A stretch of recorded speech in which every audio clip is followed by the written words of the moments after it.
This meeting is being Hello, everybody, and thank you for joining me today. It's Allan Laboucan with the Rocks and Stocks News Show. We've got another of our breaking news shows where I talk to company executives right as news has been made. And the folks at Paycore had an excellent news release out just a couple hours ago. The headline is Paycore Minerals intersects 27.4 meters of 10% zinc, 1% lead, 79 grams of silver, and 8 grams of gold, including 13 meters of 16% zinc, 1% lead, 110 grams of silver, and 11 grams of gold from their FAD project in Eureka, Nevada. Christina, congratulations. Thank you. Yeah, it was an exciting hole because it continues to prove the lateral continuity of the FAD main zone, and specifically mineralization outside of that historic resource. And so if you recall, there's around 3.5 million tons that sits in a resource that was actually completed back in 1974 and also in the 60s, 2 feasibility studies that Hecla Mining had done. And so we've done a lot of confirmation drilling within that historic resource to prove that when we received the data, what was there was in fact there. And then from there, we've been doing some step out drilling to be able to prove that lateral continuity. We've done the step out drilling towards the FAD shaft. And if you recall, there was actually 2 years of test mining that took place. And it was during that time that, from 1956 to 1958, that all of that underground drilling was done, which makes up the entirety of that historic resource, the 3.5 million tons that I just mentioned. So we're excited because we continue to step out, and this is a step out 200 meters out from that historic resource. And again, it's down dip and being able to prove that continuity. And I think if memory serves me correctly, you guys are getting some better numbers than in the resource.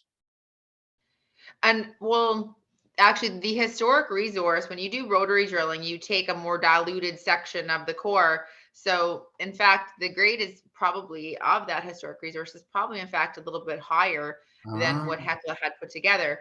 And it's really important to mention that when Hecla did that feasibility study, that was economic ore grade reserves that they did. So it wasn't an inferred or indicated resource that they did. It was actual, when they put that together, it was deemed reserves. And so it's obviously a very old report. And so for us, we would like to do the infill drilling and be able to use the data the historic data that we've acquired more recently, and be able to use that all towards an NI 43-101 report. We will probably have to twin some of those holes, but from what we see right now, we think there's a high probability that we'll be able to use all of that historic data towards an NI 43-101. So significantly reducing the time it takes to get there, significantly reducing the capital in order to get to a resource stage, and all beneficial for us. Okay, well, there's some great stuff in your news release. So I'm going to share my screen right now. I hope you can see it okay? Yeah. You see the headline, Paycore? Wow, I gotta like that. Here's some more information in the drill hole highlights and it also shows the map of the historic resource, and you're stepping out. That's right. FAD main zone drilling, 27 meters, 10% zinc, 1% lead. Oh, this was from the headline. The next bullet point is also from the headline, but there was also 7.4 meters of 4.6% zinc, 6.1% lead, 318 grams of silver, and 1.8 grams of gold. It's hanging together really nicely there, Christina. Yeah, it is. We do mention in a paragraph further down what the overall average grade of that wider section, because it's about a 54 meter zone of mineralization, we note the averages over that bigger intersection.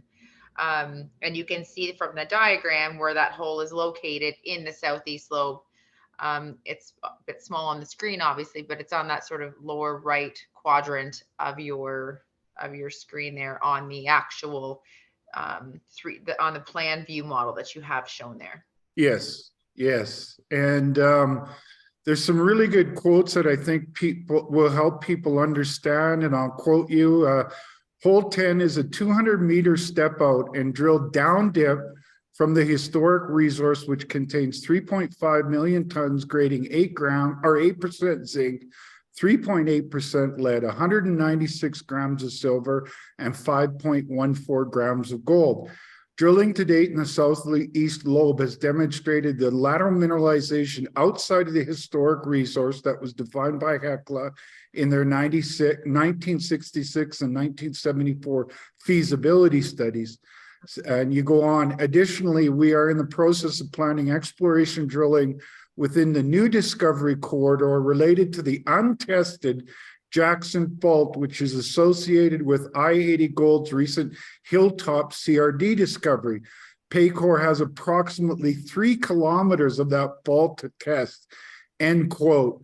Lots said in there. I-80's been on a tremendous run recently because of their high-grade CRD with a high-grade gold overprint, just like what you're looking at here.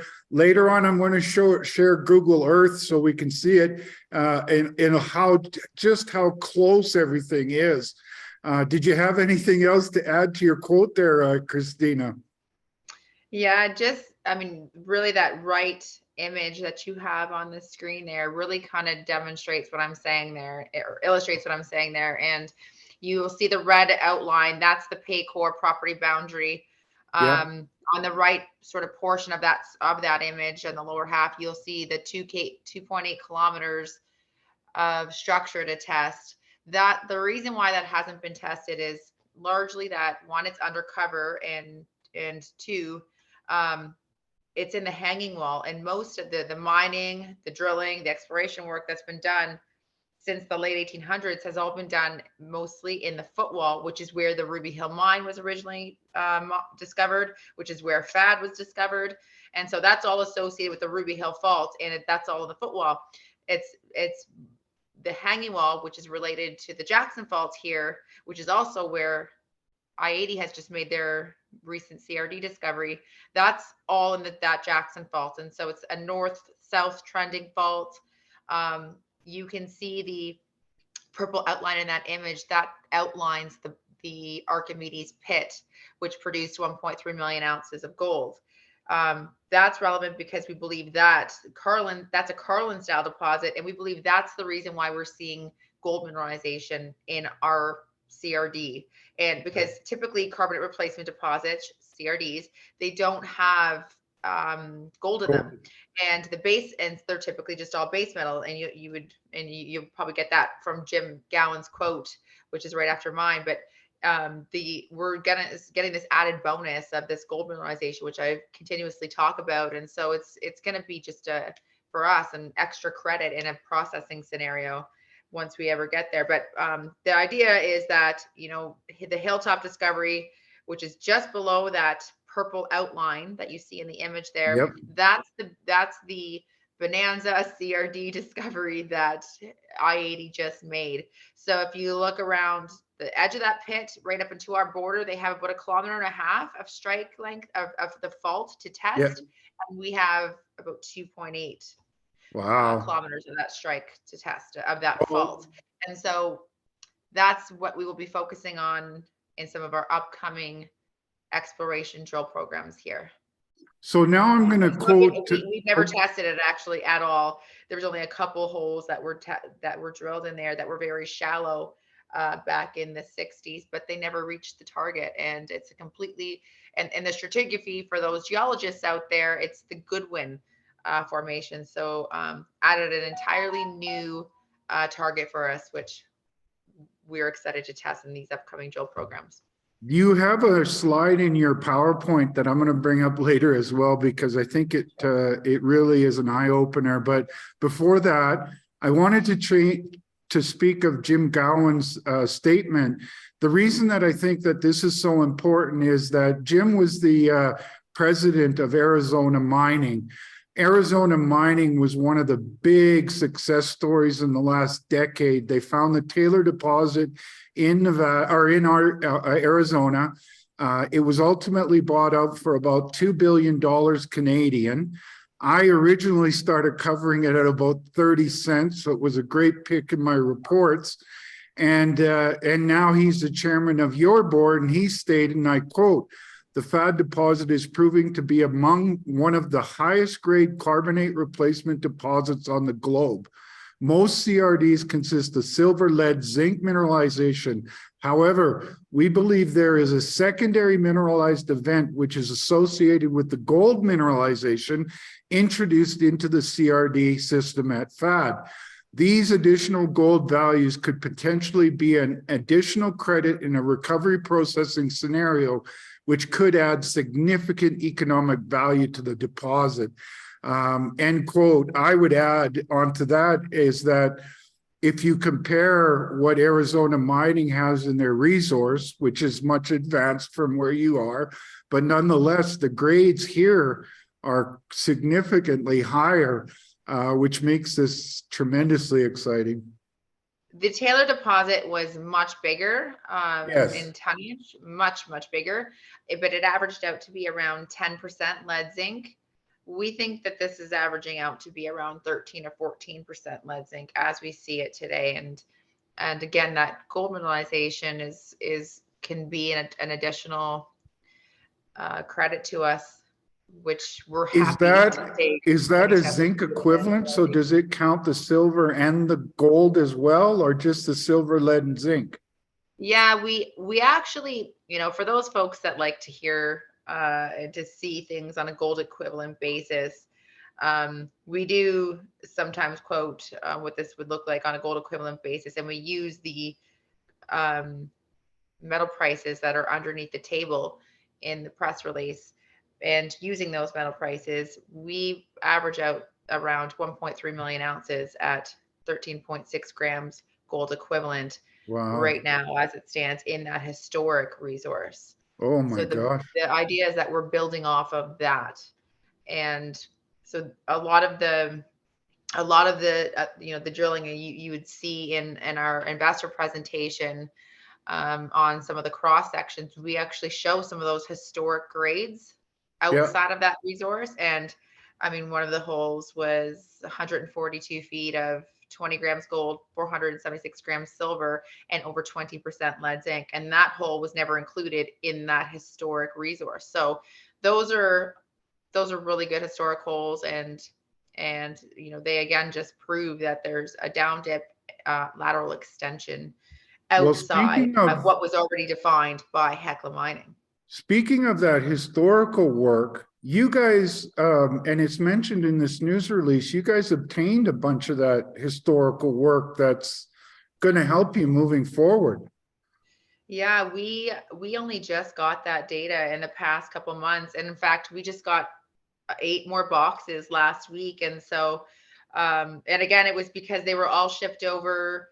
They all said Ruby Hill on them instead of FAD. And so we never received them, as even though we've asked many times, where's this data? We know this data exists because Hecla Mining built a feasibility study off this data. And so Gary Edmondo, our exploration manager, started just knocking on doors out there and just wouldn't take no for an answer. And he's like, I know that they're here and I need to look through your boxes. And so he eventually was able to find that the boxes were mislabeled, said Ruby Hill on them instead of FAD. And so he just acquired several more boxes last week that we're in the process of now digitizing everything. And so that digitization is going to really help us be able to build future exploration models and just best plan our upcoming drilling. Now, I want to switch over now. I'm going to go to your corporate presentation because I wanted to ask you some stuff about that. Can you see my screen? I do. Paycore. Okay. So what I want to go down to is this geological model By the way, folks, go to their website. You can find this presentation, and I'm scrolling through a lot of very important information, but there was a couple specific things I wanted to talk about here. Oh, this is the one I wanted to talk about, because in a moment, I'm going to share the screen to Google Earth, and this will all tie together. So here you have the Ruby Hill oxide target, and it's in this purple package of rock here. That is the Ruby Hill fault right there. And you go a little bit further down into that, and you find this this resource and where you're drilling now and reporting on. And then you keep following that rock package, and it seems to trend towards that Jackson Fault. Is this even mineralization on the other side of the Jackson Fault? No, that's a legend to show you Okay. that. Sorry about that. I gotta move over here. There we go. Oh, no, it's okay. So essentially, what this diagram is really showing is we have this near surface oxide target. We've only announced 2 holes in that, and that's in the drill table that you'll see in this presentation. And it's showing the FAD main zone, which again we've been focusing on largely lately because it's higher grade, and we had a historic resource to build off of. But this is demonstrating that all of that purple that you see there, that's the host rock, the Eldorado dolomite, and that is what's hosting the CRD, and it's completely wide open beneath the deposit and down dip. We just haven't had a chance to test it yet. We've only been trading and went public this past April, and largely in a market that's been a difficult one for most. And so we wanted to very much focus our capital on drilling the main zone, and knowing that in upcoming drill programs, when in seemingly better markets, we'll test that down dip extension, which we know exists because this was actually generated by SRK. So we know that they hit a couple holes out there of ore grade, and they hit that favorable geology. We just have to still test it, and we will do so again in upcoming programs. So there's a lot to test here still. So it's wide open there. There's the oxide target plus everything related to the Jackson target, which is just to the right of your cursor there. Well, and here's some interesting stuff. Everything seems to be related to the Ruby Hill fault on this side, but then you've got this Jackson and the rocks open, and you've got a secondary faulting here, which is really important in these systems as well. So when you say wide open, it's really exciting. And now what I'm going to do, now that we put this geology into context, what I'm going to do is now I'm going to go to my trusty Google Earth, my favorite exploration tool there is out there. And okay, so let's go over to the Archimedes pit. By the way, folks, look at how close they are to each other, Ruby Hill and Archimedes. So here's the Archimedes pit. And in fact, this blackjack zone could be an extension, looks like alteration in there of the continuum of a CRD system into the skarn. But here, I believe this is the Jackson Fault here. I think it's a north-south trending fault, and it goes right from the edge of the pit there. And if you continue south, or basically down on your screen, then you'll see that it continues right on to our property. So when I talk about that Jackson Fault being, about 1.5 kilometers to test and here's the Ruby Hill Fault. And then about almost 3 kilometers of that fault to test on our property. So when I was getting ready to do this interview, I noticed some things. Is this the alteration package relating to that oxide zone? I don't think so.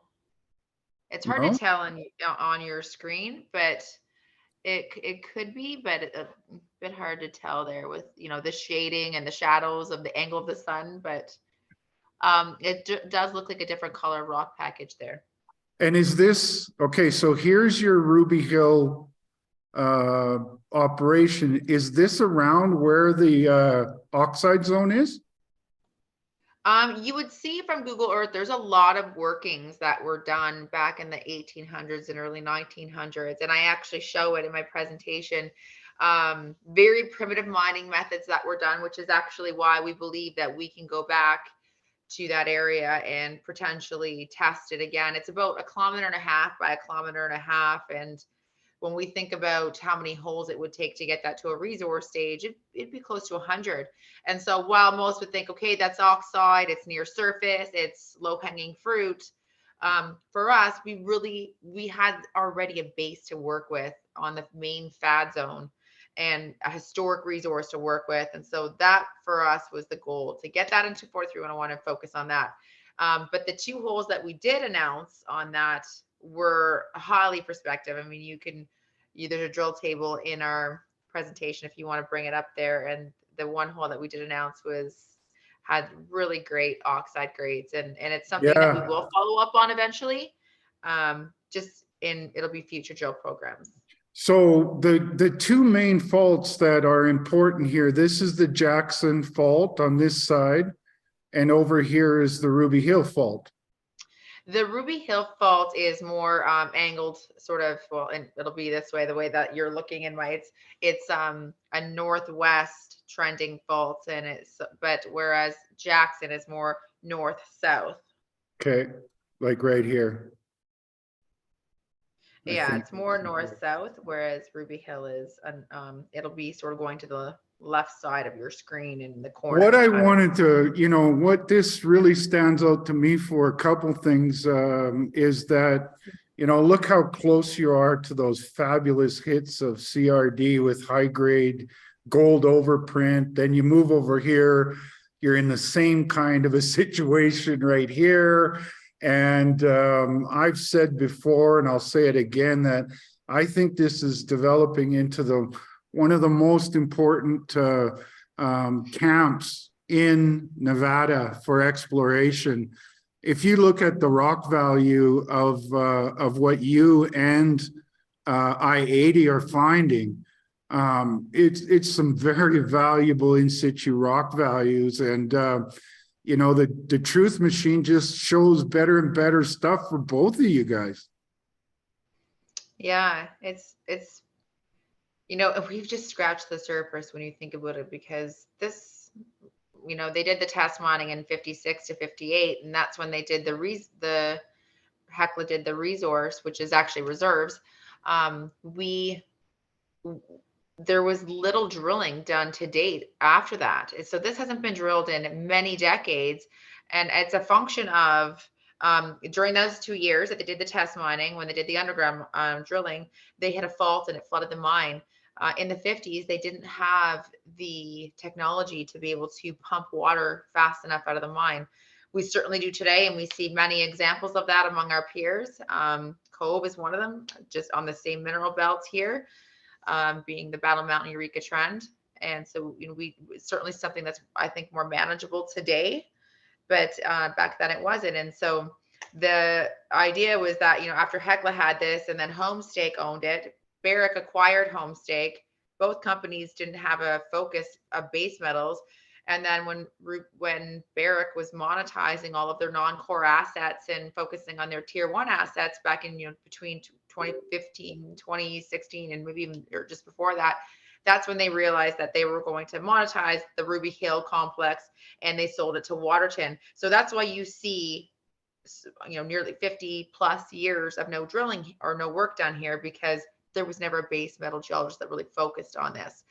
I will note that, and it's, your Ruby Hill, your diagram there, and it has the Ruby Hill. It's confusing because Paycore has the original Ruby Hill mine, and i-80 next door also calls their project Ruby Hill. So should note that there, because it does get confusing given. Well, this pit again, is that's because this was once one big package, which is why now we both call them Ruby Hill. So this is the Archimedes pit that's part of the Ruby Hill project for i-80. And then this is the old Ruby Hill mine that belongs to Paycore, and the border between the two is somewhere around here. That's right. And you can So probably see the fat shaft there as well, actually. yeah, which one is that? I was trying to figure that out. Is this the shaft? It doesn't look like it actually, but it's right there by those buildings. So I think you just got the angle of it that. Yeah, But that's it's, the. you can see in our presentation, it's a 3-compartmental shaft. There it is there on the right. You can see the shadow to the right, more to the right, now to the top.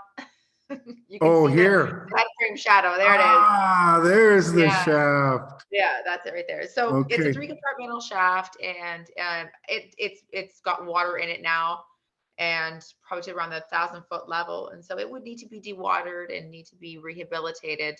So But basically that deeper zone is straight down from here. And then you got a fair distance before you get to that Jackson Fault. And the rock packages go in that direction towards the Jackson Fault. that's right. It's to the north, south, and so it'll be just to the right of that, really. That Yep, right here. yeah, or to the east, I should say, Yeah. is where the Jackson Fault is, and that's what we haven't tested yet. So it's interesting because there's hardly any drilling there, and largely because all the mining and exploration was done in the footwall, and so um, it's exciting to have that. It's to have a whole new zone that has hardly been tested in Nevada, which is almost unheard of. So you've got the down extension and over to the east extension, and there's a lot of room to put something serious in there. Mm-hmm. Yeah. Wow. So certainly in upcoming programs, we're digitizing the data that we've just received, and we are putting together an exploration program right now, which should incorporate a few holes from that new zone. So should have something on to announce on that early in the new year. Okay. And just to put things into context, your stock chart's been actually improving a lot, kind of in sympathy with i-80 gold. You guys seem to be a bit locked in the same trend. You've bottomed there in early November, been trending up nicely since then, but you guys still have only a $44 million valuation, which, to put that into context, lots of runway to see better valuation and tons of catalysts. Yeah, I think so. Especially, I think that we're gonna, in terms of news flow, being able to have a lot of that historic data and the historic core, and being able to generate some excitement around that. Plus, when we start putting out more results on the drilling on Bad Main Zone and Jackson Fault, I think that it'll be an exciting year that we're coming into here, being able to have a good news flow of hopefully good results. You got to get over the first quarter to be a one-year-old company, Christina. That's right. Oh, yeah. Our birthday is late August or late April. April. Yeah. So yeah, there you go, folks.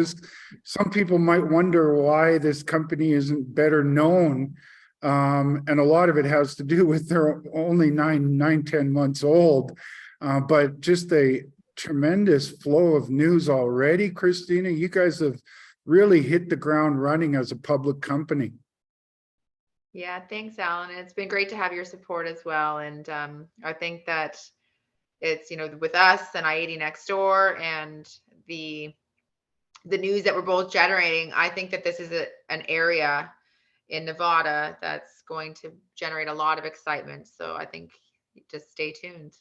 Well, I'm really excited about it, and I've been happy to be able to put out a lot of content from you and i-80, and I think that that's just going to get better and better, Christina. So congratulations, you guys are onto something really special here. Thanks, Allan. You're all ready for Christmas. We are. I guess, yes, you can see a bit of my tree in the background there. Well, I hope maybe we have something else to talk about before the end of the year, but I'm sure we'll have something early in January. Yeah. If I don't get you on the show from So I'd like to say best of the season to you and your family from my audience and myself. Yes, Merry Christmas. Yeah, keep up the good work, Christina. I'm going to close it off. Unless you had something you wanted to close it off on. I think we're good. Awesome. Okay, let me do the close. So there you go, folks. A company that has been out for less than a year. They've already shown an exciting oxide zone. They keep following that rock package down to where there was a historical resource. This was prior to NI 43-101, but it was actually up to reserve standards then. So they got some great information there. They've then stepped out from there and have hit excellent grades. And as we just talked about, and you can go to their website and you'll see the other holes, and very consistent, nice continuity. And this is in an enormously exciting area. As you could see in the Google Earth, the infrastructure is incredible. It's right beside the town of Eureka, Nevada. There's roads going all through there, so you got easy access. And to their immediate north, you've got great things happening with i-80 Gold, where they're finding an exciting CRD with bonanza grade gold in it as well, which is very unusual. Then you go just a little to the south and you've got what Paycore is doing, and they're finding the same thing. CRD with high grade gold overprint. And I tell you folks, I think this is going to be one of the most important discovery areas in Nevada that we've seen in a long time. I'm really happy to have Paycore as a sponsor and i-80, because I can just keep on putting out content about this fantastic area.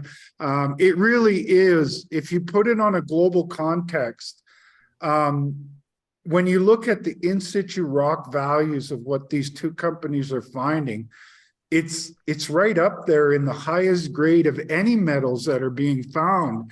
And you've got two companies right beside there finding the same stuff, and a rock package, a structural story that goes on for, maybe 5 kilometers or close to 5 kilometers.